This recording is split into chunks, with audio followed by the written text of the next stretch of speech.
Okay, so last day we learned about static electricity, and what I wanted you to understand from that is that it involves the rubbing together or the friction between two materials, and often those materials are non-metals, and there's a reason for that.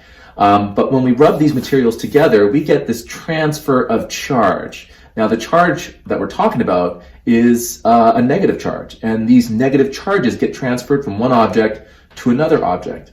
And the reason why it's a negative charge is because it's really linked to the electrons. And we know that electrons have a much easier time moving than, say, the positive charges, which are linked to the protons. Now, when we rub two objects together and we are able to get a transfer of charge from one object to the object that gets the negative charges becomes the negatively charged object.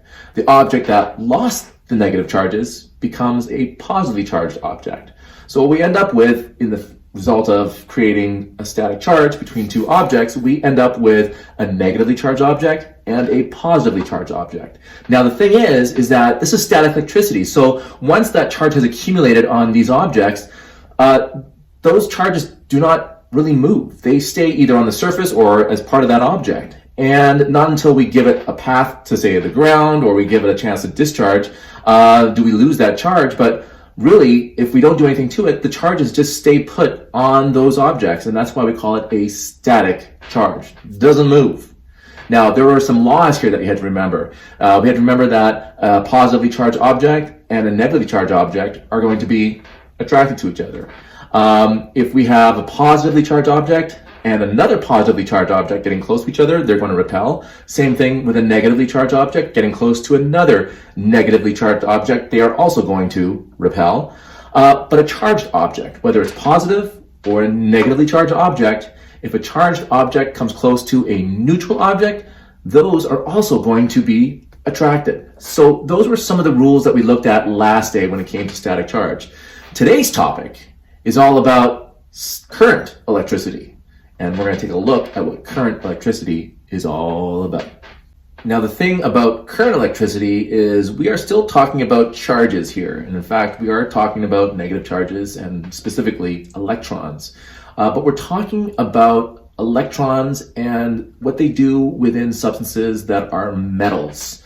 And like we found out in chemistry, we call metals conductors, and they are great conductors of something called electricity. Well, that is what current electricity is really all about. It's this movement of these charges, these electrons. And what's going to cause it to move is this sort of electric potential. It's kind of like this potential energy we talked about before, this ability to make things work. Well, there is this electric potential which will then cause these electrons to move. And because we're talking about electrons in conductors, conductors allow electrons or these charges to move. And as a result, we don't get a static charge, we get moving charge. And that moving charge is called current electricity. So that is the big difference between current and static electricity. Current electricity is all about the flow of charges or electrons through a conductor.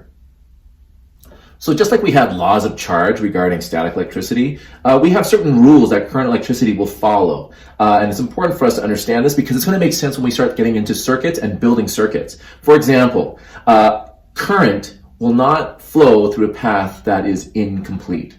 So current will not flow through a path that is broken or incomplete. What does that mean? Basically, in order for current to flow, there cannot be any breaks. If it's flowing through a conductor and that conductor is broken or cut in half, electricity will not just simply sort of continue on or flow backwards. It's just going to stop flowing. So that is a big, big rule, first of all, when it comes to current electricity. If you have current electricity flowing through a conductor and you slow it down, that will generate heat. Now, again, this gets back to our first law of thermodynamics, which means that energy cannot be created or destroyed. So that kind of makes sense here, because if we have electrical energy or electrical current flowing through a conductor or a wire and we slow it down, that energy that it has just is not simply destroyed. It gets converted into something else. In this case, it gets converted into heat. Current will take the path of least resistance. Not necessarily the path that is the shortest, but the path of least resistance. And what that means is that current likes to go through conductors where the current itself is not really slowed down. It's going to go and find the path that is the easiest to take in order for it to get back and complete that circuit. So what does it mean when we're talking about this electric potential? Why would electrons want to move? Well, if we take a look at our most common power sources that we use around us, one of them being the battery, you'll notice that on a battery there is a positive and a negative sort of side or terminal to it. And the difference between the positive and the negative is what we call that electric potential. That is that driving force. There is a desire for the electrons to go from one terminal of that battery to the other terminal of that battery. And if you connect a wire or a conductor from one terminal to the other terminal, you better believe the charges or the electrons are going to flow from one terminal to the other terminal. And if you look at the plug, which is another common power source for us, you'll notice that you have those little holes in the plug, and you better believe there is an electric potential between those poles. Now, please do not try this. Just take my word for it, because the difference, the electric potential in there is significant, and you don't want to get yourself electrocuted. So when we start talking about electric circuit, what we're trying to do is create a pathway for the electrons to go from one terminal or from one hole in your outlet all the way around to the other hole or the other terminal of your power source. That's what we mean by trying to create a path or a circuit for current to flow. All right, so let's talk about the circuit. There are three general things that all circuits need. The first one we talked about is the power source. You need that thing that's going to help push those electrons through or pull those electrons through a circuit. It's that electric potential. And again, it could be a battery, it could be the plug that you use to power your circuit. The second thing you're going to need is a load. Now, all that a load is something that takes that electrical energy and changes it or uses that energy and converts it to something else. Again, that first law of thermodynamics. This electrical energy is going to be converted or changed into a different form. Depending on what the device is or what the load is, that could be heat. If you're trying to talk about a heating element and you're trying to generate heat, the heating element would be the load.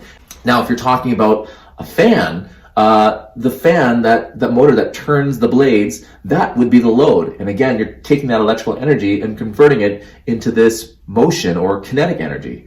If you were to talk about something like a speaker, the speaker itself would be the load, and that vibration that the speaker causes that moves the air and gives us sound, that is that vibrational energy that is generated from electrical energy. So loads are very, very diverse, but it's basically anything that takes electrical energy and converts it into another form of energy. The last thing that we're going to need are conductors. Conductors are basically the wires, or it's the metal. It's the stuff that actually allows electrical current to flow through the circuit to the load and maybe to a switch, and then from the switch back to the other side of that terminal or to the other side of that plug. That is another important thing. So 3 things: you need a power source, you need some loads, and you also are going to need some conductors to connect it all together.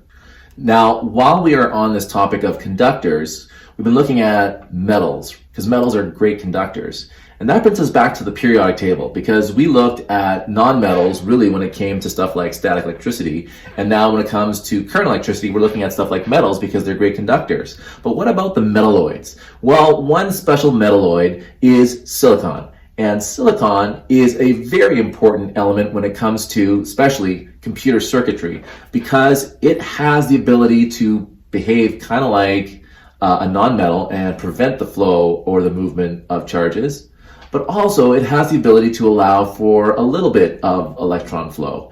And it's that sort of middle ground between non-metals and metals that makes silicon so useful when we're talking about circuits, computer circuits. And it's an interesting note back to the periodic table. Silicon, it's a metalloid, and it's an important element because of its metal and non-metal properties. All right, it's analogy time, and we're gonna use this analogy to help illustrate, or at least try to get us thinking about those 3 rules around current electricity. And it's gonna help us hopefully illustrate this idea that current is going to take the path of least resistance, that current will not flow through a path that is broken, and if you try to slow current down, it will generate some heat. And I can't think of a better example than hockey.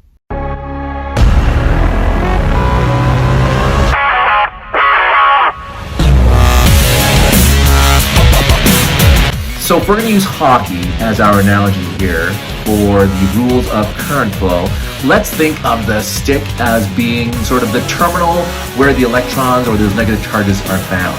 And what those charges want to do is they want to go to the other terminal because they are driven by this electric potential. They want to go to the other side. Well, that other side or the other terminal is going to be represented here by the back of the net. And so what's going to happen is we're going to see these negative charges making their way through the paths of least resistance. Not necessarily the shortest path, but the path that's going to allow the puck to get from the stick to the back of the net with the least amount of resistance as possible. It doesn't want to be stopped. It doesn't want to be slowed down. It's going to want to go into the back of the net. And I can't think of a better group of players than what we have here. Let's take a look. Couple of breaks, and now he's got two. Here are two beautiful examples of completed circuits from our two Lucases, Lucas H and Lucas M.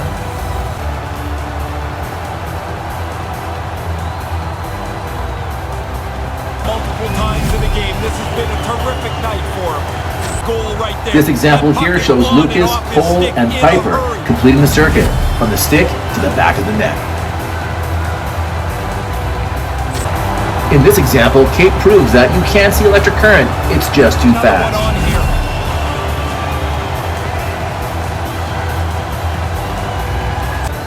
Cole shows here you're going to need a lot more resistance to stop this electron flow. Man, that was quick. Emma shows here that current will not necessarily find the shortest path, but the path of least resistance. Nothing stopping this one. We have the game's first goal. To me, how many times an odd man rush Jake gets shows screwed here on the you're going board. to need a lot more resistance if you've got this much electric potential pushing these electrons.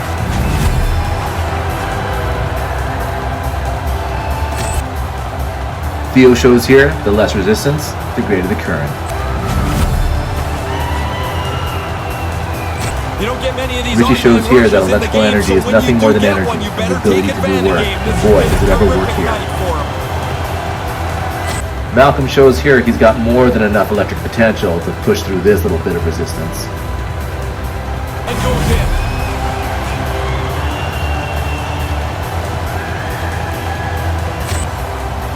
Greer shows here that getting caught between high electric potential can give you the shock of your life. Man, all the time, man.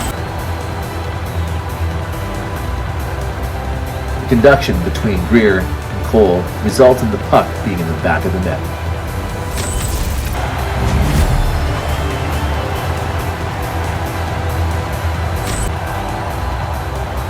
Jack shows trying to slow this current down is going to get you burned.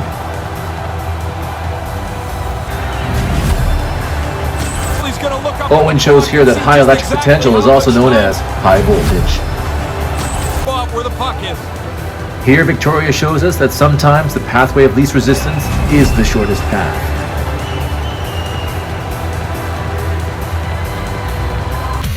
Now, in some cases, you don't want the circuit to be running.